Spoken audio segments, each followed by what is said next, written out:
I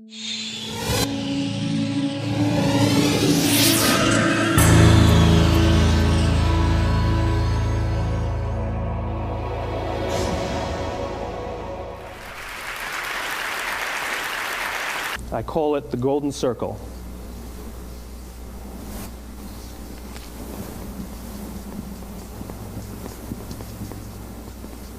Why, how, what?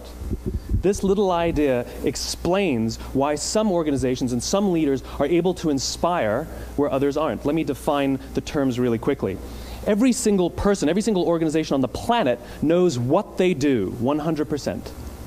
Some know how they do it, whether you call it your differentiating value proposition or your proprietary process or your USP.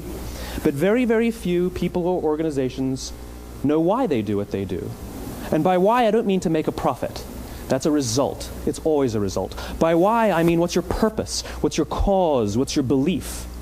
Why does your organization exist? Why do you get out of bed in the morning? And why should anyone care?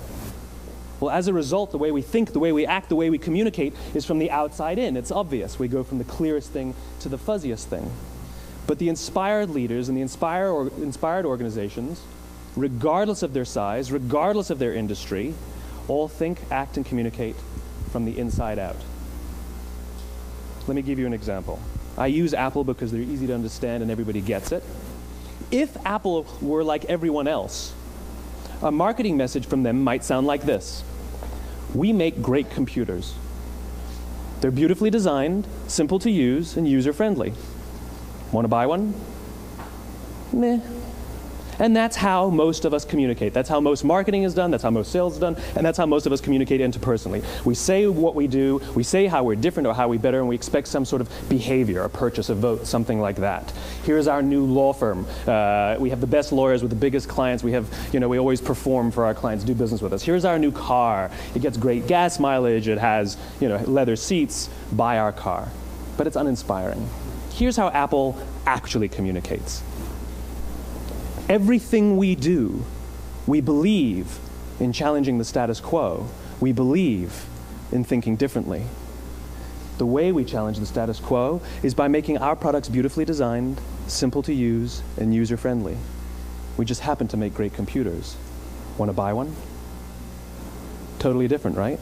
You ready to buy a computer from me? All I did was reverse the order of the information. What it proves to us is that people don't buy what you do, people buy why you do it. People don't buy what you do, they buy why you do it. This explains why every single person in this room is perfectly comfortable buying a computer from Apple. But we're also perfectly comfortable buying an MP3 player from Apple, or a phone from Apple, or a DVR from Apple.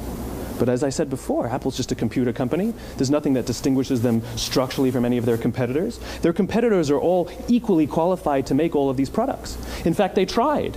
A few years ago, Gateway came out with flat-screen TVs. They're eminently qualified to make flat-screen TVs. They've been making flat-screen monitors for years. Nobody bought one.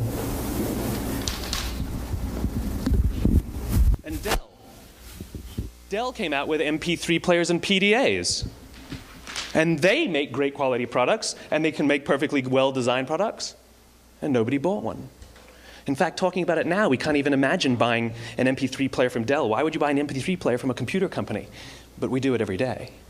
People don't buy what you do, they buy why you do it. When we communicate from the outside in, yes, people can understand vast amounts of complicated information like features and benefits and facts and figures. It just doesn't drive behavior. When we communicate from the inside out, we're talking directly to the part of the brain that controls behavior, and then we allow people to rationalize it with the tangible things we say and do. This is where gut decisions come from. Sometimes you can give somebody all the facts and your figures, and they say, I know what all the facts and details say, but it just doesn't feel right.